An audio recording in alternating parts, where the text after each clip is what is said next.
Hello, everyone. Welcome to NYJ Ground Crew. This is momentous. This is the first episode. This is the kickoff. Thank you so much for joining us. I am A.M. Pfeffer, your host and crew chief. And joining me, as always, from somewhere in the Jets universe is Johnny Jets.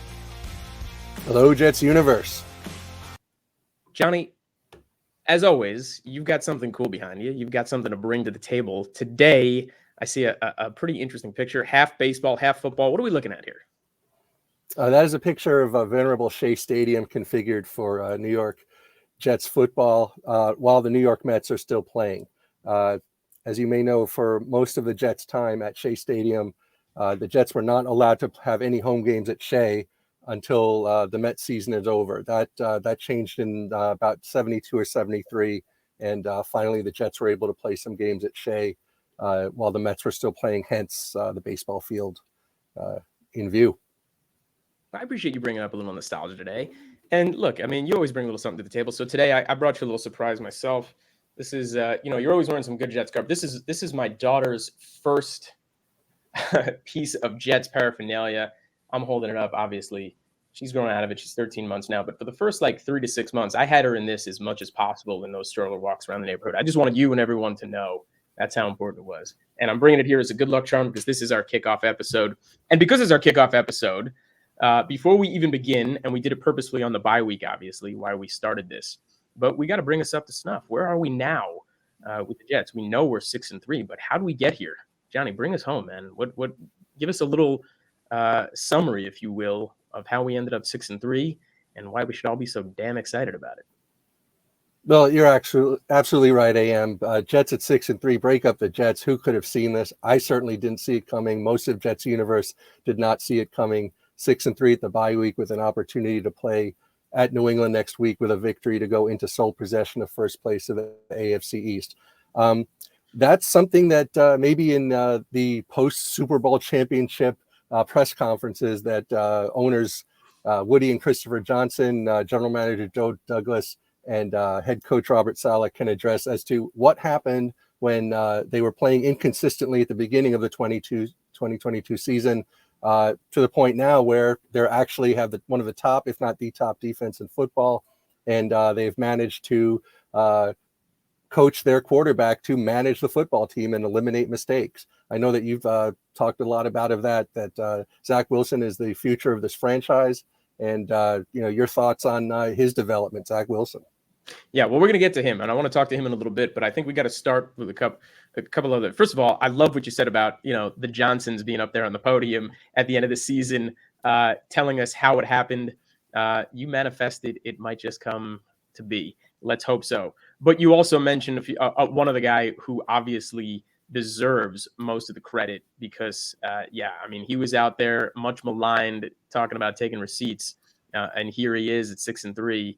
And everybody loves to be on his side of the fence on that meme, on that joke. But Robert Saleh has done a tremendous job. And I think it's even bigger than what a lot of people think. And I want to start with this. There has been, especially in the Jets organization, dating back to Bill Parcells, a rookie bounce for head coaches. It's undeniable. And we're going to go through them. But Saleh, we know, didn't have that. Just call it like it is. Last year, the man was 4-13. That there is no rookie bounce with that. So the fact that he's now 6-3 on the other side of this, pretty tremendous. But it happens a lot around the NFL, and specifically in the Jets organization. Let's work backwards for a second. Actually, I want to skip over the predecessor because I'm not sure he's worth talking about. Adam Gase. We all know how fast we all realized. We kind of wanted to move off from him, but even he, in his rookie season, was not the 2-15 that he ended with. He was 7-9, which again wasn't great, but not as terrible. But jumping back right before him, right? But to be fair, he did start 1-6 and lost to the winless Dolphins to go 1-7 that year. He did bounce back in the second half of the season, much to everyone's shock and dumbfoundedness. Yeah, right. It's such a great point. And not only that, but then the other half of this, besides the rookie bounce, everybody loves to talk about is, now you have momentum, which we all know is no such thing in the NFL, right? You don't end the season with momentum thinking you're going to bring it 7 months later. And I think we were proof of that in that second year. But, Gase notwithstanding, Todd Bowles, when he started, and he was here for quite some time, 10-6 is in his first year. And we all know what happened. Why don't you help us relive that last game of that rookie season when we did not make the playoffs?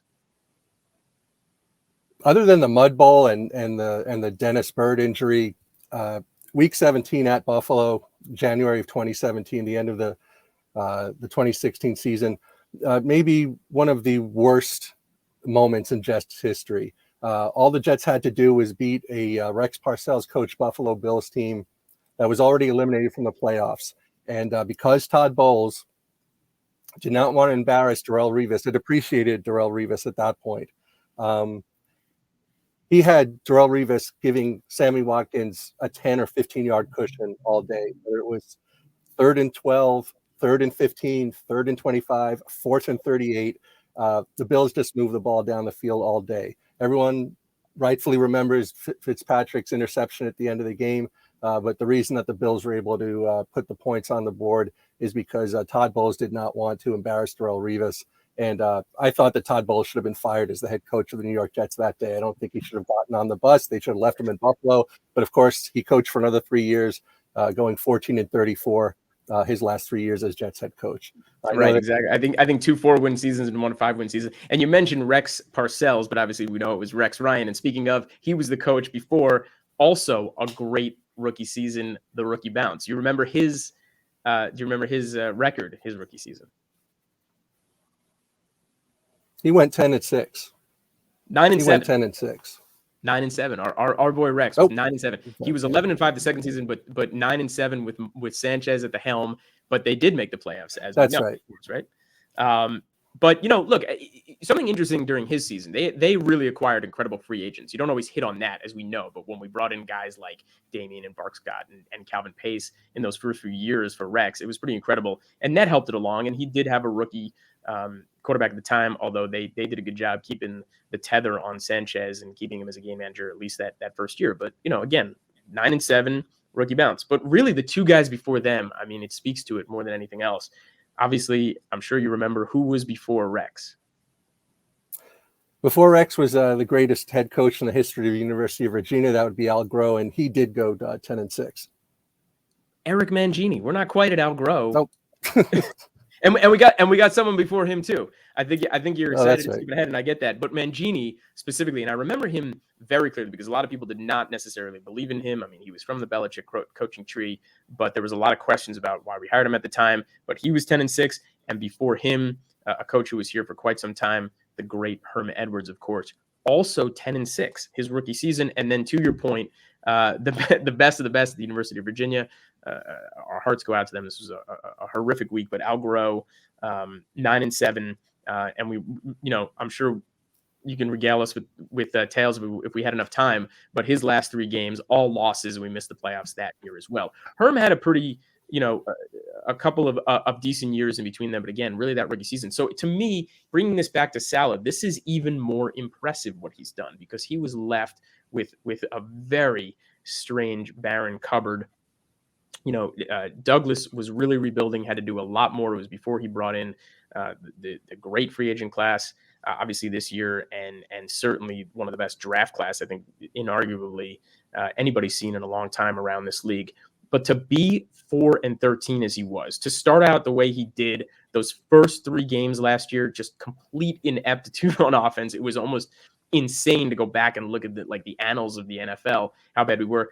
And it started out okay defensively and then flipped the switch, and then it just all went downhill from there. How terrible the stretch was for the next 4 or 5 games defensively. It was just uncanny how bad it was. And then, of course, we know just the struggle at the end of last year, getting Zach back on the field and some good games and some bad games. I mean, an excruciating loss to the Buccaneers, even though it was one of Zach's better games, that kind of thing.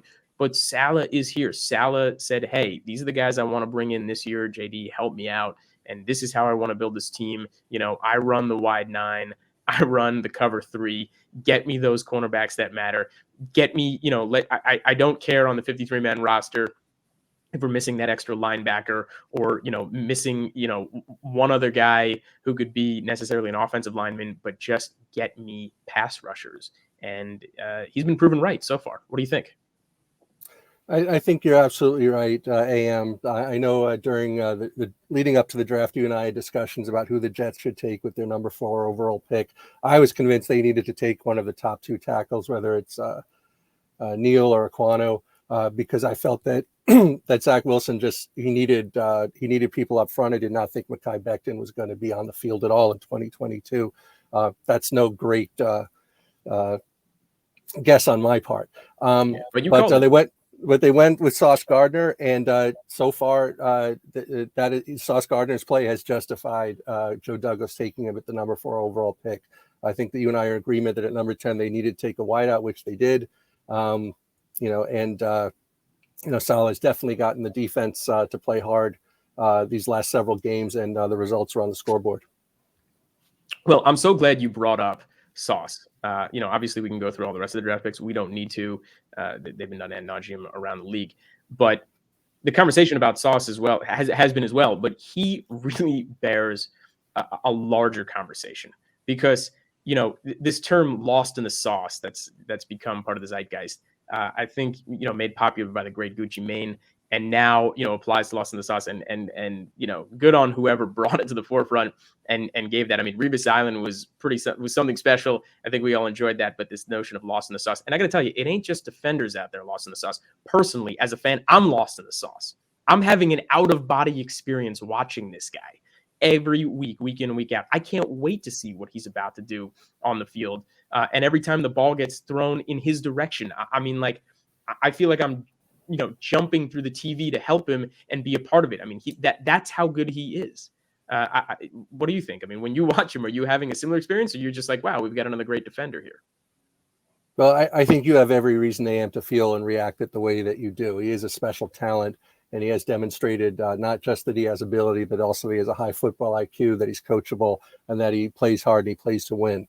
As a long-suffering Jets fan, I can't take complete confidence or satisfaction that he will play like that every single week, even though there's no objective to reason that he wouldn't or shouldn't. I just believe that I've been down this road before, whether it's through injury or other kind of setback. But right now they've got a player that is quite possibly the best player at his position in the National Football League, which you stated many times. Yeah, and that's really what's so impressive here. There are 8 games to go, obviously, and we're going to see how he finishes this season. But through the first 9, this is pantheon rookie stuff. You just don't see this offensively on that side of the ball. You get a little bit more from some of these guys coming out and having an immediate impact, right? I mean, you could think about Jamar Chase last year, Justin Jefferson, running backs. The names go on and on the offensive. I mean, they're touching the ball a number of times, key positions in that part. But to be a defensive player, there are so few guys who have made an impact like this. And interestingly enough, there was one guy last year in Micah Parsons. He's incredible. And I don't want to take away Patrick Surtain, obviously. He's really fantastic over in Denver. But no, I mean, even the Broncos fans, I think the smart ones would admit that he just wasn't or still isn't doing what Sauce is doing this year, affecting the games. I mean, Sauce, when he took Bridgewater out on the first play of that Miami game with that safety, and he's had passes defended at the end of games multiple times to win the games. I mean, that is ridiculous for a lot of quarterbacks, just insane for a rookie.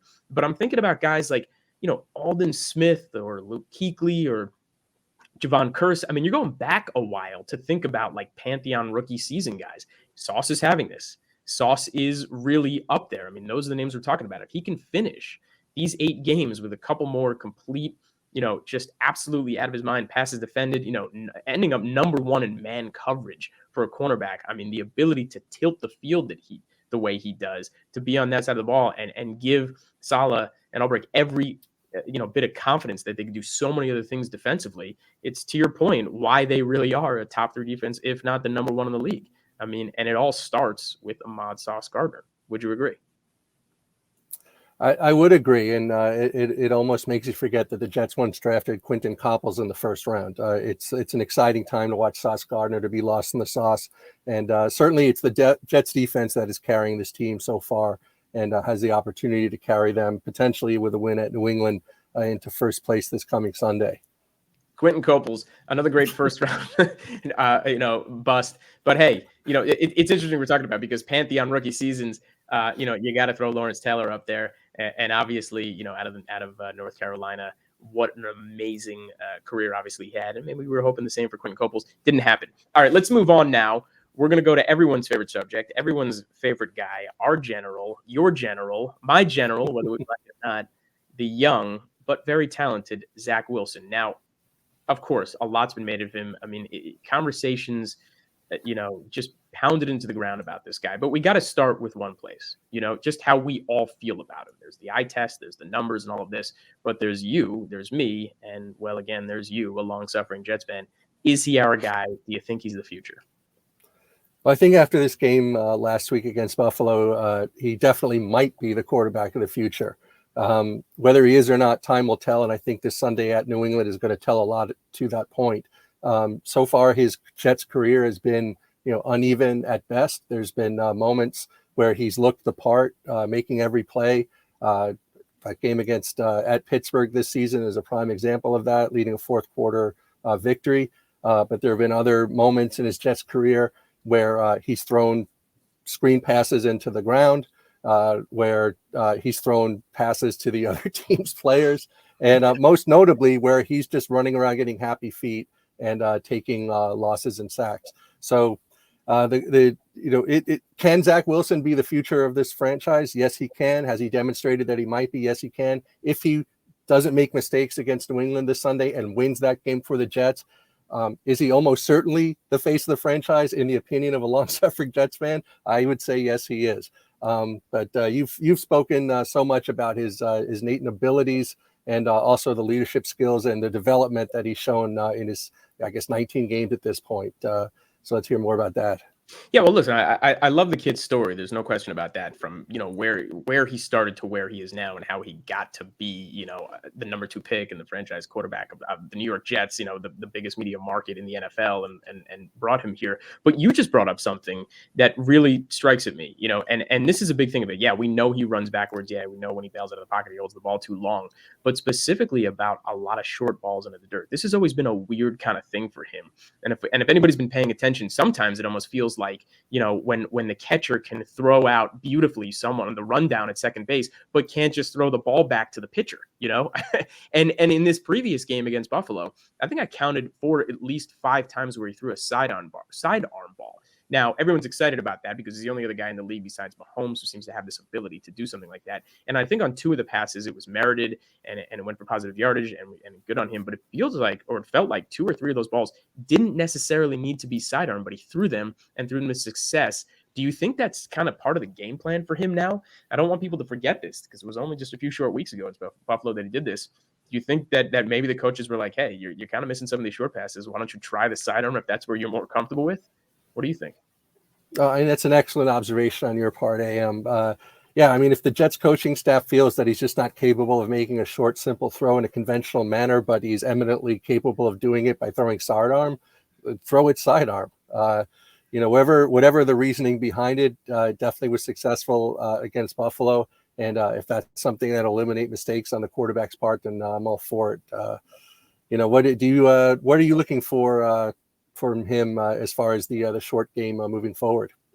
Yeah, well, I mean, just making those completions and don't throw it too hard, especially, if you're 5 yards or less. And that's always kind of been a big knock on him. I mean, I'm thinking about one particular play where he threw it to Uzama on the left side and it was a nice gain and it was a sidearm play and he did not need to throw it sidearm. So, yeah, if that works, go right ahead. But moving on to something else about him, I want to pick up on an article that came out right after the game over at Jets X Factor. They do an incredible job over there. No affiliation we have with them. So, me giving a little credit here is just being a big fan myself of what they do over there. Michael Nani in particular wrote an amazing article on what Zach's strengths are. And specifically, if he can stay in the pocket, doesn't get those happy feet we're talking about, and gets the ball out quickly. We're talking under 2.5 seconds. His numbers are kind of surprising. I think would surprise a lot of people in the league. Now, this article a little over a week old at this point, so because games have been played, different numbers across the board. But I want to break down 4 categories here that he did. Again, this is Michael Nania over at Jets X Factor put together a really good article, and it showed what Zach's numbers are and where he compares to 32 other quarterbacks in the league, the starting quarterbacks. He is, and again, this is him staying in the pocket, releasing the ball in under 2.5 seconds. He's 6th in yards per attempt. He's 4th in completion percentage. He's 8th in EPA per play and 4th in success rate. Those are pretty high numbers. Those are all top 10 numbers and some of those top 5 for the young quarterback if he can stay in there and do that. And it does prove a point that, because the knock on that, the quick knock on that is, well, if he's doing that, then it's his first read. And that's also something you hear about him. He's too quick to just throw the first read. But such a weird, thing to knock him for, because, okay, if his first read is open and we do have the receivers who could do this, throw the ball. And if you're throwing into a tight window of space and you're doing it well, then you deserve all that success. One of those categories jumps out at me in particular, and that is yards per attempt. Because oftentimes, and this goes back to the short arm stuff, if you're doing that, if you're sitting in the pocket and you're just releasing the ball quickly, you're not giving your receivers a tremendous amount of time to get downfield, or you're throwing these quick outs, or throwing these balls to, maybe the tailback. But sixth in yards per attempt doing that means that, well, within that 2.5 seconds, he could sit in the pocket and he could get the ball to a Garrett Wilson a little further down the field. Your thoughts on his success, and is this a recipe for success moving forward if he's just doing that? Well, I mean, there's no doubt that Zach Wilson does some things very well, and that he does some things which, clearly put him at the top of the league of quarterbacks in doing them. I think the challenge with Zach Wilson is there are other areas where he can do one thing one time and lose the game single-handedly for the Jets.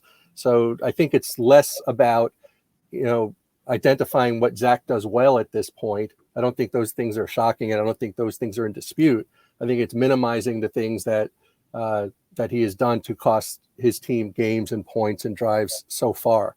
But against Buffalo at the end of the game, he's just almost exclusively handing the ball off, if not exclusively handing the ball off on the last drive. But the fact that he can throw the ball down the field, he's got the arm strength, in isolation, yards per attempt. If his receiver is catching the ball, if it's his first read and he's throwing it down the field and the receiver's catching the ball and it's a good throw and he's not getting the receiver killed and the defender doesn't have a chance to catch it, those are all good things. What are you looking for as far as the complete package from Zach Wilson moving forward this season? Well, this is going to be an unpopular opinion. I'm glad you asked about that. But to me, you say this season, to me, I don't think any of these guys, not a one, I don't care how good they are, even an Andrew Luck coming out, or a Trevor Lawrence, I don't think they should see the field the first year. I really don't. I mean, it's too daunting for most of these guys, and they're not ready for the speed of the game. They're not ready for anything. I mean, even Mahomes got a year to sit. Rodgers, I think, was 4 behind Favre.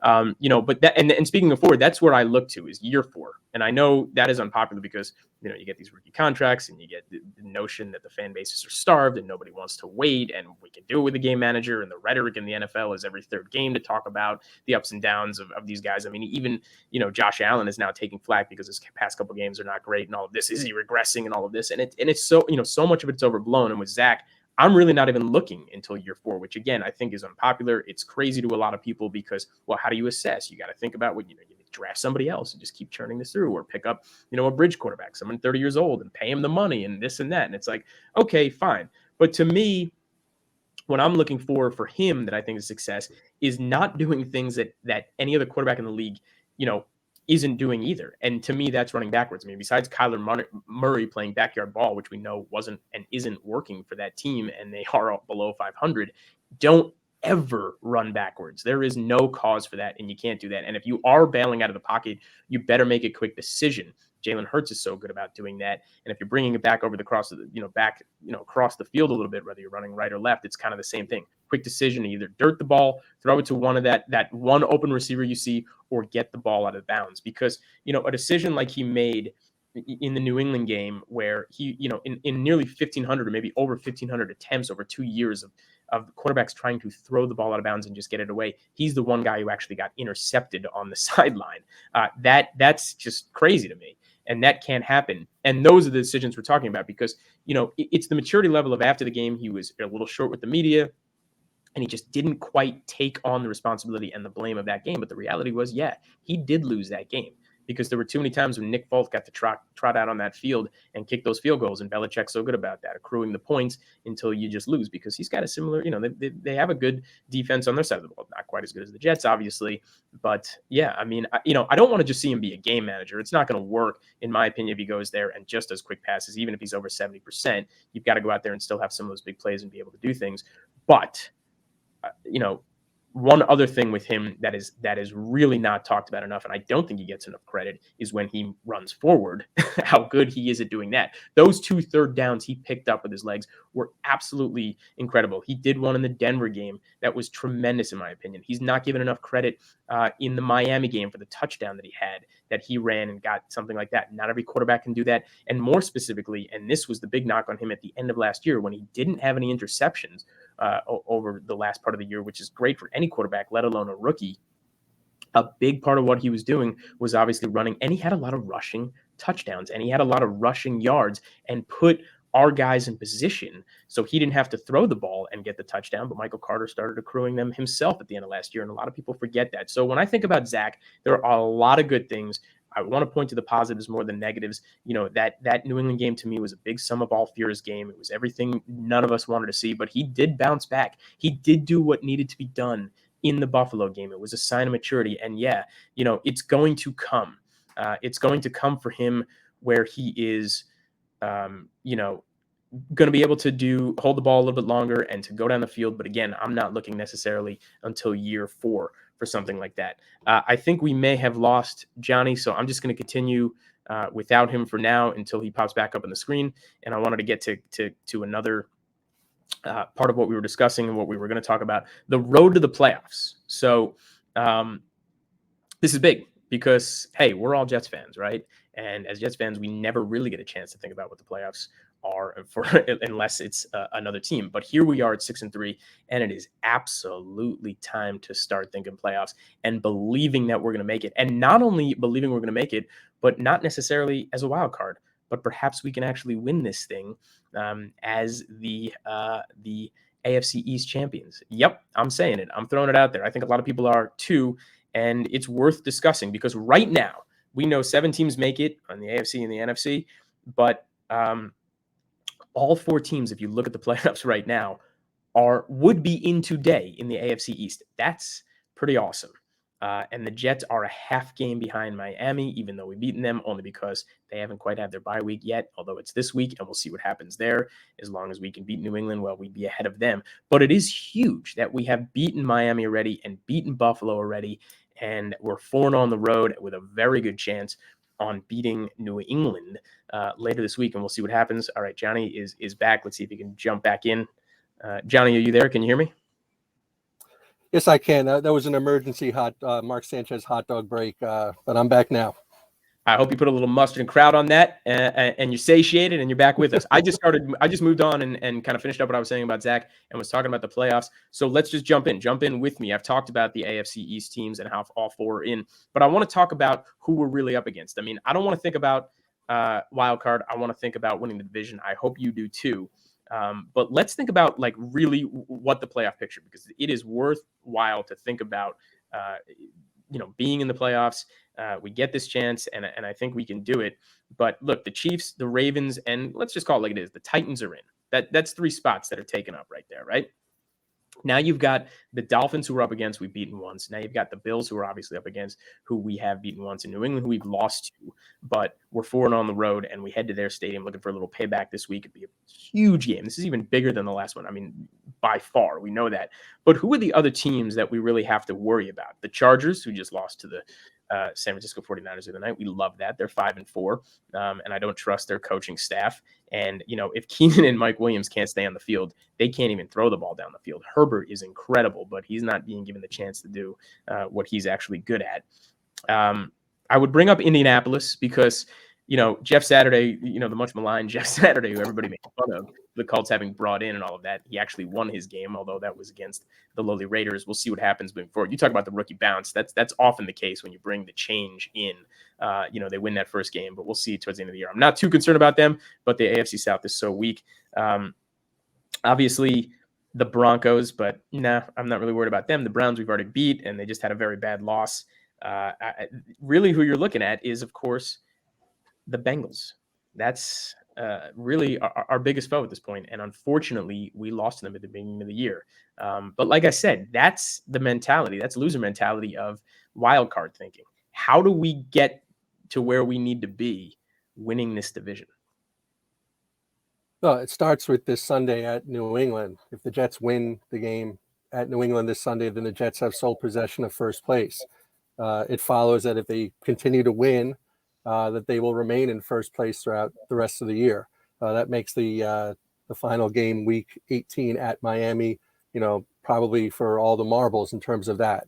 But yeah, the Jets cannot be thinking of just settling for the wild card at this point. They need to be thinking about winning the division and playing to win the division. Winning the division, obviously, to state the obvious, guarantees making the playoffs. It guarantees a home playoff game. So they've set themselves up at this point where winning the division is in reach. It starts this Sunday at New England, and if the Jets show up and win that game, then they put themselves in great shape to do so. Yeah, I would agree. I mean, obviously, if they become 7-3 and then they're really leading the division, that would just be incredible. But yeah, I mean, you're going to have that extra win over New England, so you'd split it with them 1-1, and there's a very good chance that at the end of the season you can go into Miami and win that game. I mean, you have the defense, you have the cover 3 to be able to do it, and it'll just be a very different tale to tape when we go there than what we did against Buffalo a few years back when Fitzpatrick was at the helm and lost. But, we'll see. I mean, you said Ball shouldn't have gotten on the bus at that time. I would still think Saleh deserves to get on his bus, even if we don't win that game. But again, we're a long way off that. Who knows? We can go on another streak of winning 4 or 5 in a row. It wouldn't surprise me. We've got the Bears in there. We've got, at the Bills again, we've got the Jaguars in there. We've got the Seahawks. I think the Seahawks are flying a little higher than they should, and they know it, although all the credit in the world to Gino and to Carroll, who's done a wonderful job, good coaching staff over there. Again, I don't want to get too off reservation, but it's interesting, and it's worth thinking about, and we should all be very, very excited because it is a strong possibility the Jets not only make the playoffs, but do win the division, and I think we should bang that drum. All right, time for just a couple of questions here. A few people sent a few things in before we started the show. I'm going to start with numero uno. Andrew Keats asks, are we going to beat New England, and by how much? What do you think, Johnny? If Zach Wilson does not make any mistakes, the Jets are going to beat the Patriots. If Zach Wilson makes any mistakes, then the Patriots are going to be the Jets. Either way, it's going to be a close game. Yeah. Well, Belichick got the better of us once. I mean, can he do it a second time, or is Saleh, as good as we've all made him out to be? Again, and we talked a lot about that rookie bounce, or how incredible it's been that he's overcome how bad his rookie season was to bring us to 6-3. But there's something else that he's doing very well this year and not being given enough credit for: situational football. Great clock management, great decision-making, did it in the Pittsburgh game, did it in Miami game, and a few other games that they've won. They've really just done a nice job. And you talked about it this previous game, just absolute chess match along the line so we can get into that fourth quarter and take the ball out of Zach's hands when it mattered the most. Robinson and Carter, I think, had 75 yards on that last drive combined running because, the defense was gassed and our guys just were able to move it around, and LaFleur drew up some really good plays to be able to do something like that. So to your point, can Zach limit the mistakes, which, we'll see if he does.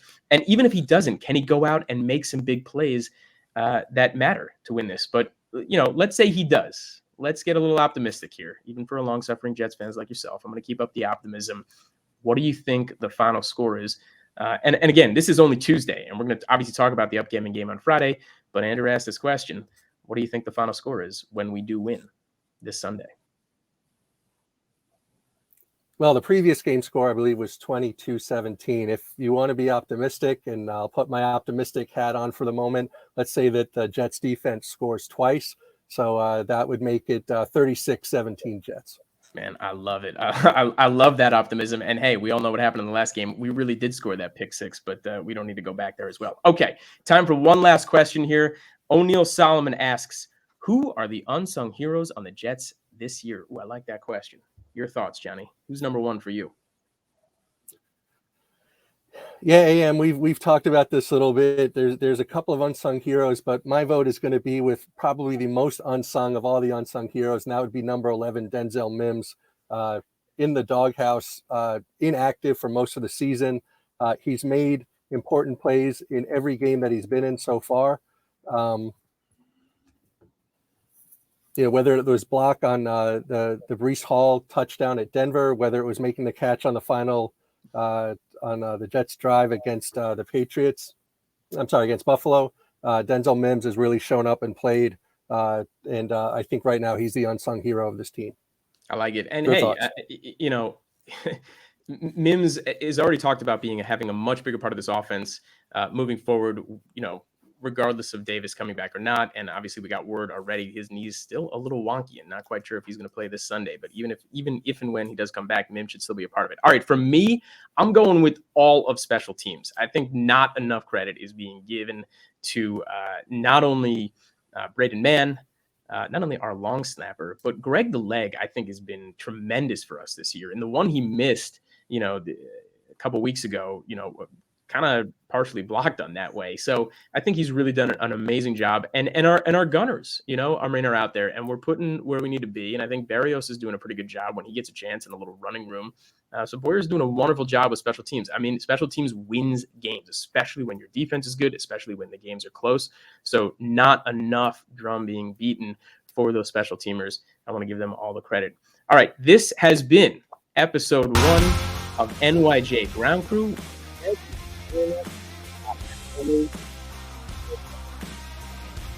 Myself, I am Pfeffer, host and crew chief. We're going to do it again Friday. Same time, same place, 1 p.m. Eastern time. NYJ Ground Crew signing off. Thank you, Johnny. Thank you, Ian. See you Friday.